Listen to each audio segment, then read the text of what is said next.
નમસ્તે વિદ્યાર્થી મિત્રો, ધોરણ 4 વિષય ગુજરાતી. હવે શનિવારે એક્ઝામ ગઈ બરાબર. હવે એમાં આજે હજી સુધી અડધાના પેપર આવ્યા છે ને અડધાના પેપર નથી આવ્યા. એટલે હજી કોઈને પેપર બાકી હોય તો સ્કૂલે ફરજિયાત આપી જાઓ. જો વોટ્સએપમાં ફોટા મોકલેલા હશે તો એમાં વોટ્સએપમાં ચેક નહીં થાય. એ ખાલી તમારા રેફરન્સ માટે જ છે કે તમે પેપર લખેલું છે બરાબર. એટલે પેપર છે એ સ્કૂલે ફરજિયાત તમારે બધાએ આપી જવાના છે. અને આપણે ગયા વિડીયોમાં અડધો પાઠ જોયો તો ઊંટ અને ફકીરનો છે, આપણે અડધો પાઠ ભણ્યા બરાબર. હવે આજે આપણે પાઠ છે એ પૂરો કરશું. એટલે આપણે ક્યાં સુધી ભણ્યા હતા તો કે એક ફકીર હતા બરાબર, કે એ વન વગડામાંથી પસાર થતા હતા, જંગલમાંથી જતા હતા. એને સામે એક વેપારી મળ્યો અને એ ફકીરને પૂછે છે કે ફકીર બાબા તમે મારું ઊંટ જોયું છે કે? તો ફકીરે શું કીધું તો કે તેની જમણી આંખ ફૂટેલી છે, પછી કે એના ડાબા પગે લંગડું છે, એનો આંગળો દાંત ભાંગી ગયો છે એટલે કે તૂટી ગયો છે, પડી ગયો છે, અને એની એક બાજુએ ઘઉં તથા બીજી બાજુએ ઘઉં લાગ્યું છે કે. તો ફકીરનો આવો જવાબ સાંભળીને ઓલો વેપારી હતો ને એ આમ રાજી થઈ જાય છે કે હા ઈ જ મારો ઊંટ છે, તમે તેને ક્યાં જોયું ઈ કે અમે એને ક્યારના શોધીએ છીએ. તે ફકીર એને પાછું કહે છે કે ભાઈ મેં તમારું ઊંટ જોયું નથી. ફકીરનો આ જવાબ સાંભળીને પેલા વેપારી હતો એને શું થયું કે નક્કી આને માલની લાલચ છે એ મને બતાવવા માંગતો નથી કે આ ફકીર બાબા છે એની ઉપર કિંમતી માલ ને ઝવેરાત હતું એના લાલચ છે એ મને બતાવવા માંગતો નથી. પછી વેપારી છે ને કહે છે કે તમે ડાયા થઈ અને મને છે સીધી રીતે મારું ઊંટ છે એ આપી દો, નહીંતર તમને રાજા પાસે લઈ જવા પડશે. અને પછી વેપારી છે એ તોય ઓલા ફકીર બાબા એને કહે છે કે અરે શેઠજી હું તમને સાચું કહું છું. એટલે ફકીર કહે છે કે હું તમને સાચું કહું છું કે મેં તમારું ઊંટ નથી જોયું. તો પછી ઝવેરાતની વાત જ સી. પણ પેલો વેપારી હતો ને ગુસ્સે થઈ ગયો એકદમ, આમ બહુ વધારે ગુસ્સો આવી ગયો કે હવે તે કાને રાજા પાસે લઈ જવા પડશે. પછી એને ઓલા પેલા માણસો એની સાથે શોધતા હતા ને ઊંટને એને કહે છે કે આ ફકીરને પકડીને રાજા પાસે લઈ ચાલો. પછી રાજાએ છે આમ કડકાઈથી એની બધી જડતી લેવડાવી ફકીર બાબાની, પણ એની ફકીર પાસેથી છે કાંઈ પણ ઝવેરાત કે માલ કે કાંઈ નીકળ્યું નહીં. છતાં ફકીરે જે ઊંટનું વર્ણન આપ્યું તે બરાબર હતું. ફકીરે જે ઊંટનું વર્ણન કર્યું કે ભાઈ એને આવી રીતે છે, પગે લંગડું છે, જમણી આંખ ફૂટે છે, એ તો બધું સાચું હતું.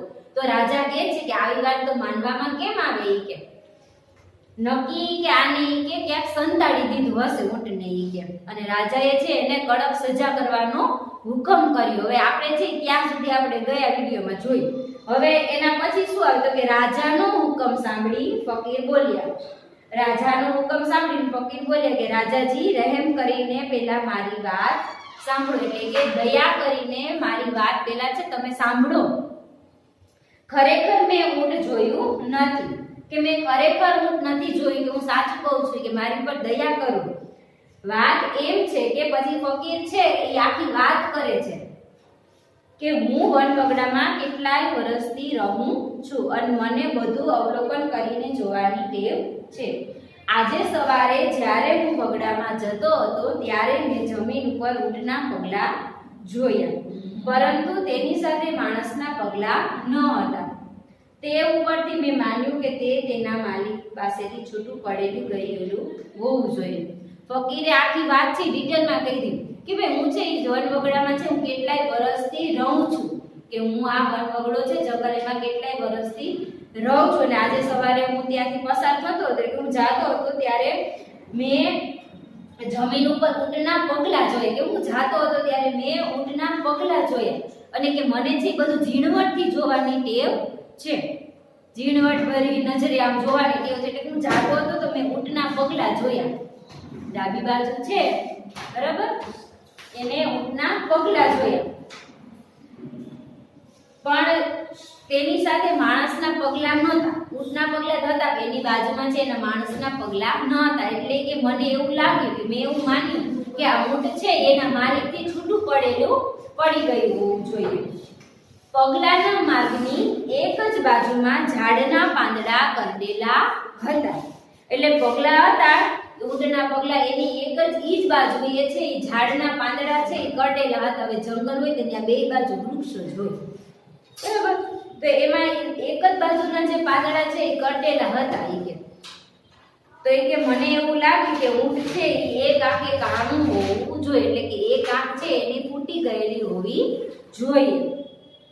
તેના પગલામાંનું એક બાજુનું પગલું જરા ઓછું દેખાતું હતું, કે ઊંટ ભાઈ જે દિશામાં ચાલ્યો જતો હતો તેના પગલાની એક બાજુનું પગલું હતું એ મને આછું દેખાતું હતું, એટલે કે ઝાંખું દેખાતું હતું. એટલે કે મેં એવું ધાર્યું કે તે એક પગે છે એ ખોડું હશે, એટલે કે એક પગે લંગડું હશે. તેણે જે પાંદડા કરડ્યા હતા, એટલે કે ઊંટે જે પાંદડા કાપેલા હતા દાંતથી, તે પાંદડાનો વચમાંનો ભાગ લટકતો રહી ગયો હતો. કે ભાઈ ઊંટે જે પાંદડા કરડેલા હતા, બરાબર, એનો વચમાંનો ભાગ છે એ લટકતો હતો, એટલે કે મેં એવું માન્યું કે તેનો આગલો દાંત છે એ પડી ગયો હશે. તેના માર્ગની એક બાજુએ ઘઉં વેરાયેલા હતા. એને આટલું અવલોકન કર્યું, પછી એને શું જોયું? જે ફકીર છે આગળ ચાલ્યા જતા હતા એને કે ભાઈ એક ઘઉં વેરાયેલા હતા નીચે જમીન ઉપર, કે એક બાજુએ ઘઉં વેરાયેલા હતા અને બીજી બાજુએ છે એ માખીઓ બળબડતી હતી, મધ હતું, બરાબર. તો મધ છે એ મીઠું હોય એટલે એમાં માખીઓ બળબડતી હતી. એ ઉપરથી મેં એવું અનુમાન કર્યું કે મેં એવું માન્યું ધાર્યું કે તે ઊંટની એક બાજુએ ઘઉં લાદ્યું હશે અને બીજી બાજુએ મધ. કોઈ માણસ તેની ઉપર બેઠું હોય તો ઘઉં કે મધ નીચે પડવા દે નહીં. કે ભાઈ ઊંટની ઉપર કોઈ માણસ બેઠું હોય, એનો માલિક બેઠો હોય તો ઘઉં કે મધ કે કઈ ઢોળાવા દે? ઊંટની ઉપરથી ન ઢોળાવા દે, એના ઉપરથી પડવા ન દે. એ ઉપરથી મેં માની લીધું કે એ પડવા ન દે, એટલે કે એના ઉપરથી મેં માની લીધું કે ઊંટ છે એકલું તેના ધણી પાસેથી નાગ્યું છે, એટલે કે ઊંટ છે એકલું હતું એના માલિક પાસેથી છૂટું પડી ગયું છે. થોડે દૂર જતા આ વેપારી મને સામો મળ્યો. એટલે ફકીર છે એ રાજાને આટલું બધું કહેતો હતો કે પછી હું થોડે દૂર ગયો તો મને કે આ વેપારી છે એ મને સામો મળ્યો અને ઊંટ વિશે પૂછવા લાગ્યો. કે આ ફકીર આટલું અવલોકન કર્યું, એ પછી આગળ ગયા તો એને પેલો વેપારી ત્યાં એને મળ્યો અને પછી વેપારીએ ઊંટ વિશે એને પૂછ્યું. એટલે ફકીરે છે ને આટલું અવલોકન કરેલું હતું ને એને બધું કીધું. મેં તેને ઉપર પ્રમાણે ઊંટનું વર્ણન કર્યું, એટલે ફકીરે છે ઊંટનું વર્ણન કર્યું. તે ઉપરથી તેને લાગ્યું કે તેનું ઊંટ મેં જોયું છે, પણ ઝવેરાતની લાલચ હું તેને બતાવતો નથી. કે આ ઉપરથી છે પેલા વેપારીએ માની લીધું કે મેં ઊંટને જોયું છે, પણ હું તેના માલની લાલચ એને બતાવતો નથી. પરંતુ રાજાજી, પણ રાજા, હું સાચું કહું છું કે મેં ઊંટ જોયું પણ નથી કે સંતાડ્યું પણ નથી. ફકીરે છે એની અવલોકન કરવાની ટેવના લીધે છે એને છે આટલું વર્ણન કર્યું ઊંટનું. એને જોયું તું ઊંટનું એટલે વર્ણન કર્યું. એટલે એ રાજાને કહે છે કે હું સાચું કહું છું કે મેં ઊંટ જોયું પણ નથી અને મેં ક્યાંય એને સંતાડેલું પણ નથી. રાજાને આ સાંભળીને ખાતરી થઈ કે ફકીરે ખરેખર ઊંટ જોયું નથી કે સંતાડ્યું પણ નથી.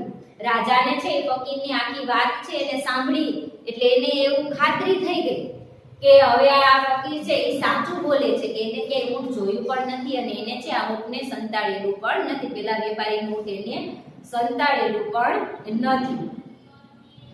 તેણે ઊંટ વિશે જે કહ્યું તે અવલોકન કરવાની ટેવ ઉપરથી જ કહ્યું હતું કે ફકીરે જે ઊંટનું વર્ણન કર્યું એની અવલોકન કરવાની ટેવના લીધે જ એને બધું કીધું હતું. રાજાએ ફકીરને ઇનામ આપી છોડી મૂકવાનો હુકમ કર્યો અને તેની અવલોકન શક્તિના ખૂબ વખાણ કર્યા. રાજાને ખાતરી થઈ કે ભાઈ ફકીરે છે ઊંટને જોયું પણ નથી અને સંતાડેલું પણ નથી. પછી રાજાએ છે એ ફકીરને છોડી મૂકવાનો હુકમ કર્યો અને એને એની અવલોકન કરવાની જે ટેવ હતી એને ખૂબ વખાણ કર્યા અને રાજાએ છે ફકીરને ઇનામ આપીને છોડી મૂકવાનો હુકમ કર્યો. એટલે કે રાજાએ ફકીરને ઇનામ આપીને પછી ત્યાંથી એને મુક્ત કરી. હવે આપણે જે 11મો પાઠ ભણ્યા, બરાબર, હવે એના પ્રશ્ન જવાબ છે પાઠ્યપુસ્તકના એ હું તમને મોકલીશ, તમારે પેજમાં લખવાના છે અને સ્વાધ્યાય પોથીમાં છે એ આપણે તમને હું જે પીડીએફ મોકલું એમાંથી જોઈને સરસ મજાના અક્ષરે લખવાનું છે. બરાબર, થેન્ક યુ.